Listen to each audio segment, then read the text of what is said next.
Hey guys, I'm Bergman. Welcome back to Tie TV. What I am going to tie today is one of these, I would call it some sort of a mix between a Ned fly pattern and a creature bait. Got a lot of things going on here. The double tail from Pecarini in the back and a lot of rubber legs in the front. It moves around a lot in the water. And it actually stands on the bottom like this. You can really pull it slowly and drag it on the bottom, sort of Ned style, which can be really effective when perch especially is not that active. Probably works on bass as well. Super fun and quite easy pattern to tie. Not that many different materials. Just some key things is that actually you have sort of buoyancy in the tails from Pecarini, so that helps the fly to stand in the correct way on the bottom. And of course you can tie it in many different color schemes, and going for quite a bright one right now. We can call it a cold water version. Let's go. Okay, I tie this on the Ahrex Freshwater Series mini jig in size 4 and sometimes in size 2. But now I'm gonna use the 4 one. Let's see. There we go. Should I have a bobbin and some thread? What do you think, guys? I'll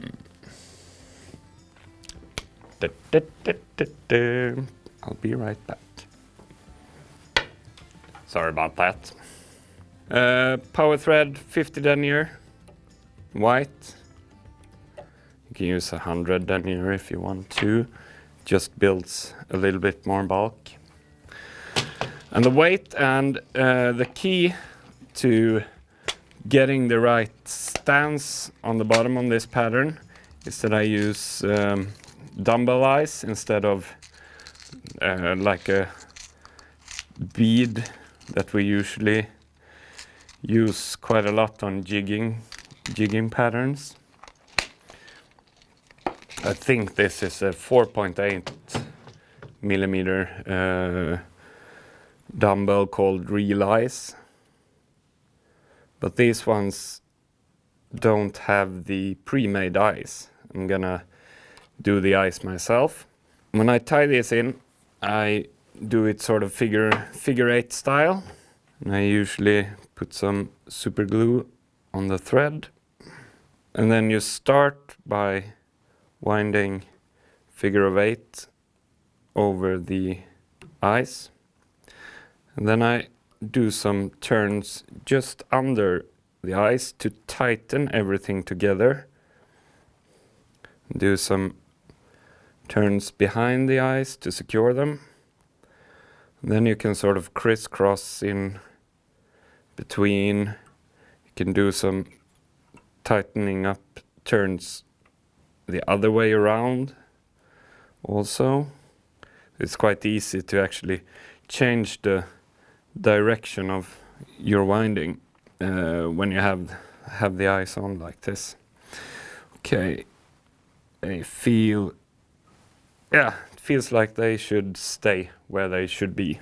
And I wind all the way back. Now I'm actually gonna go back and forward a couple of times just to make a solid base and make sure that nothing slides on the hook. And put a thin layer of sap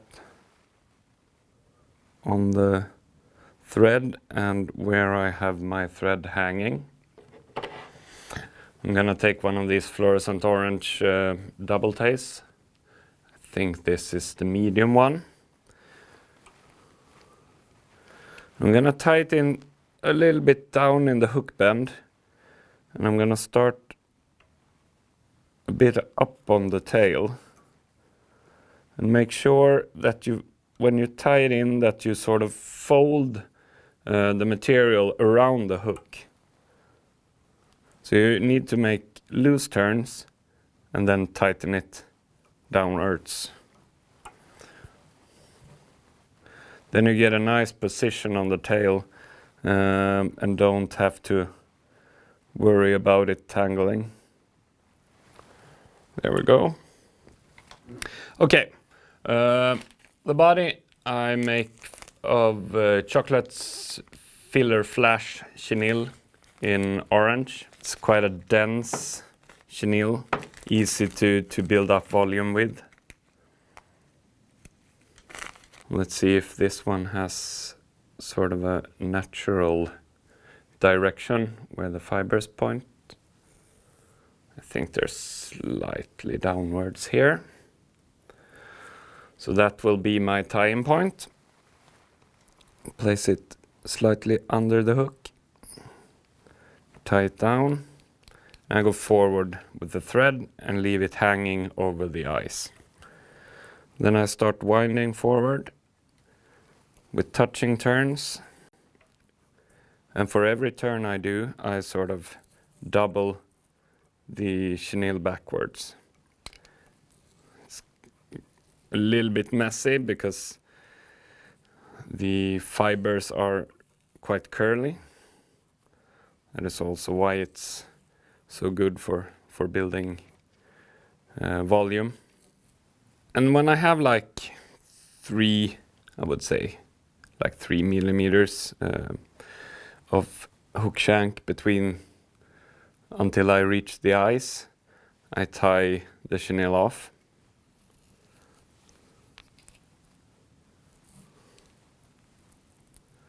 Just a few turns and make sure it's not that tangled. Cut off the excess. This is probably usable for something else if you feel like saving up materials. Okay, now comes the fun part. We're gonna prep the rubber legs. And for this color scheme, I use 4 full-length black small round rubber legs and 2 full-length fluo fire orange rubber legs. And like with all good cooking shows, I've sort of prepared this already, but I haven't prepared it all the way. And what I'm gonna do now is I'm gonna make 5 sort of bunches of different length. And I'm gonna place them in the prep station I have here. I try to vary the length between, I would say, 5 centimeters up to maybe 6. It doesn't really actually, it's not actually enough. I need some more.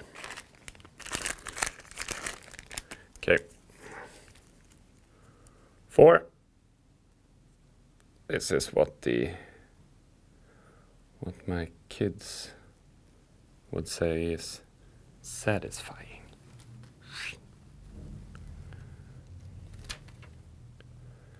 You pull them apart.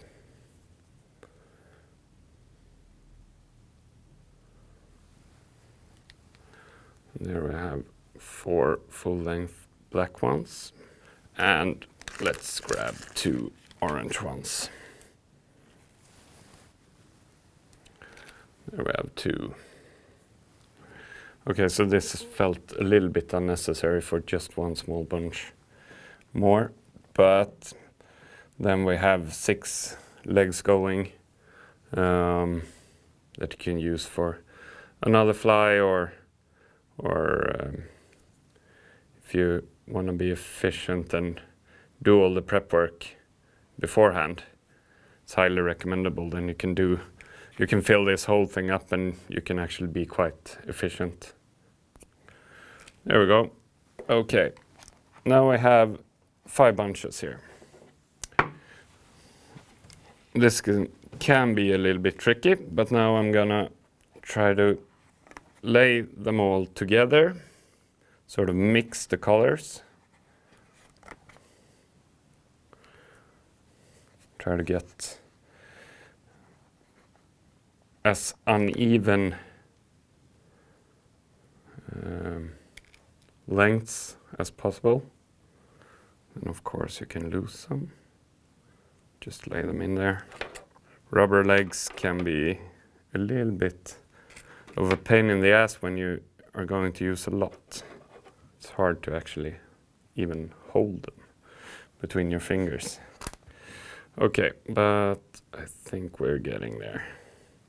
Here we have a nice solid bunch. What I'm gonna do now is that I'm gonna sort of tie them in on the middle and try to divide them around the hook and do just 2 really loose turns and then tighten them down. There we go. Some might get a little bit tangled, but we can adjust that afterwards. Okay, those 2 turns with this thread is actually enough.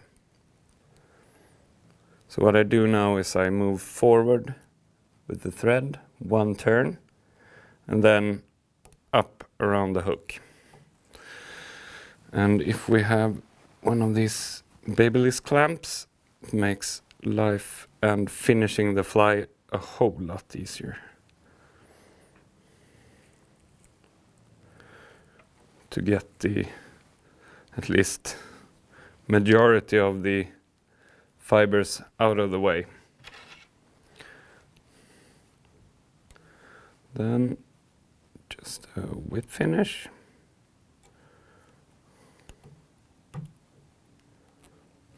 One more, just to be on the safe side.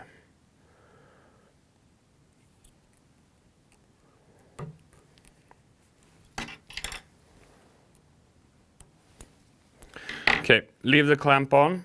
I'm gonna do the eyes with Gulff Ambulance red. Make sure you don't have any loose fibers disturbing everything. I'm just trying to place a dot, exaggerate a little bit, place it in the middle, spread it around a little bit, make sure you don't have any air bubbles in there, and let it settle for a little bit, like a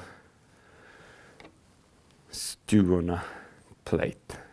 When you think it looks nice, just zap it with the UV light. Takes a little bit for this colored resins to dry, so exaggerate the time just a little bit extra. It should be enough. And the same procedure on the other side.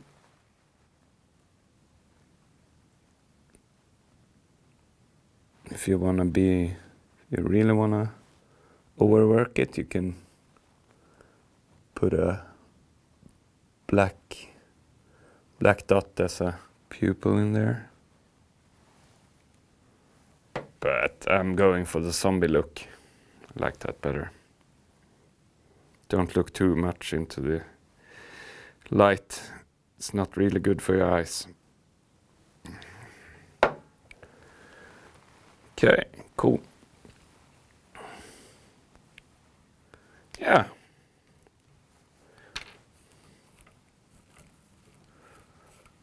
Then just tease it around a little bit, see if there's any loose materials.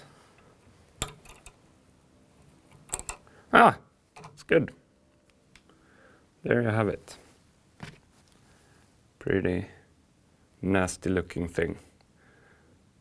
And you can, if you want, just go in and adjust some of the longest legs or legs that are of the same length.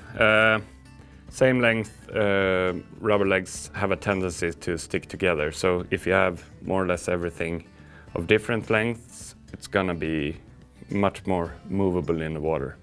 There you have it. The Ned the Creature, I'm calling it.